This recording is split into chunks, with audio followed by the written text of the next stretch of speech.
My name is Ray Hiner, and you probably got to see my wife in a previous testimony, and we've been married since 1955, so we've gotten used to it.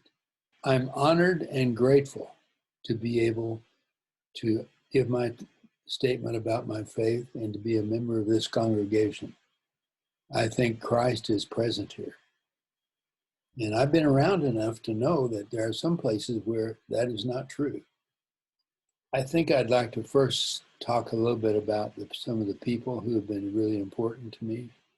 And this is no surprise, I'm sure, but Marcus Mayfall was a minister when we came, and he was enthusiastic and attracted our support and maintained it until he left. And then Pastor Matt, who has come and really shown what a Christian is like. And then Pastor Sandy. We have been very much moved by her dedication and sincerity. And then there are the brothers and sisters around these leaders that have made, there are too many to really go in much detail at all, but almost every member of our congregation I feel connected to. But just to give you a couple of examples, there's Craig Weinog, who, if you know him, you know that he is full of it. He's a treasure to have as a group, and he's a great leader. He helped, along with another person that I value, John Blythe, helped found Sojourners, which is the name of our Sunday school class that I'm a part of. And that's been a real treasure for us. And then there's Lee Carlson, who I collaborated with closely, and he's an experienced minister and a great Christian leader. And then there's Lynn Beatty, who is a young Christian woman who is deeply committed to her faith, and we're delighted to be associated with her. There are many others that I could, in fact, I was going through the church directory today, and I couldn't leave anybody out, so that's the problem.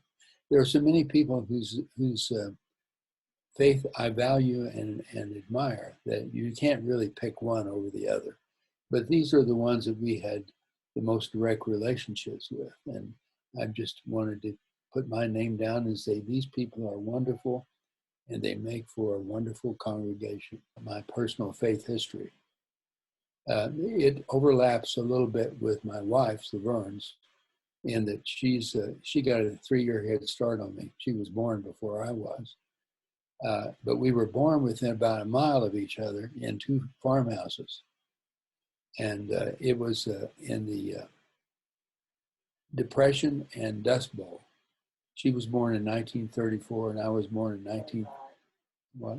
35. She was born in 1935 and I was born in 1937. She corrects me. We were born in a very traumatic period for the part of the country we grew up in, which was in the Panhandle of Oklahoma. My mother was a very faithful Christian, and we went to the First Southern Baptist Church in Keys, and they had a revival with a converted Jew, Brother Joseph, running the revival, and he had a powerful effect on me. It just wiped me out. And I had decided to give my life to Christ. And one night I decided to do that, and he didn't give an invitation. And after the service, I just burst into tears. And they wanted to find out what was wrong with me. And I told them. And of course they said, well, that's okay. We're going to let you be baptized anyway. My faith is an awareness of God's presence. And I've had that since I was 7 years old, and Brother Joseph invited me to accept Christ. I've had difficult times in my life, but I've never felt alone. And that's not bragging. That's recognizing. And I'm so thankful for all these people.